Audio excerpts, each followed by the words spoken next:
నెలకి లక్షల జీతం వస్తున్నా ప్రైవేట్ జాబే. అట్లాగే నెలకి 20,000 వచ్చినా కూడా గవర్నమెంట్ జాబే.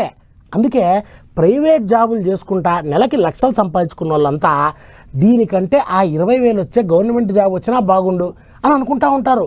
ఎందుకంటే ప్రైవేట్ జాబు గ్యారంటీ లేదు, ఎప్పుడు ఉంటుందో ఎప్పుడు ఉడుతుందో తెలియదు అన్నట్లు. ఇప్పుడు ఇదంతా ఏంటి చెప్తానంటే, ఇగో గిడ పోలీస్ టౌన్ ముంగట మూతులకు దస్తీలు కట్టుకొని ఏదో పోగొట్టుకున్నోళ్ళ లెక్కనే నేల సూపులు చూస్తున్నోళ్ళంతా కొలువుల కోసం తిప్పల పడుతున్నోళ్ళు. అయితే మాదాపూర్ అయ్యప్ప సొసైటీ 100 ఫీట్ల రోడ్ల ఎవడో అడ్డదాకులోడు ఫ్రైడే అప్ అని చెప్పి దూకునం కొలాయించిలాట. గంట్ల ఉద్యోగాలు లేక ఏదోటి చేసుకొని బతుకుదాం అనుకున్న అమాయకులను చూసి ఓలేసి రప్పించిలాట.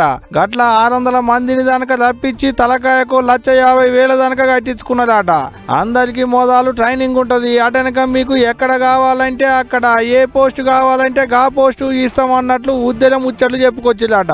అంతేకాదు మాది మొనగాని కంపెనీ, మాకు ఈయన్నే కాదు బెంగళూరులో ఇంకా విజయవాడలో కూడా ఆఫీసులు ఉన్నాయని చెప్పిలాట. ఇక తిన్నాక మనోళ్ళ పానం ఊకుంటదా?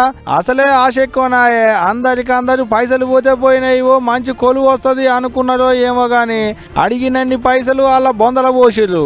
ఇక కంపెనీ పెట్టినోనికి అనుకున్న టార్గెట్ అనుకున్నట్టే అయింది కావచ్చు. ఇంకేముంది, రాత్రికి రాత్రే సెటర్ కిందికి గుంజి బోర్డు తీసేసి ఊసుకో అన్నాడు. ఏం తక్కువ 10 కోట్ల రూపాయల దనక చదువుకొని జాడపత్త లేకుండా పోయిండట.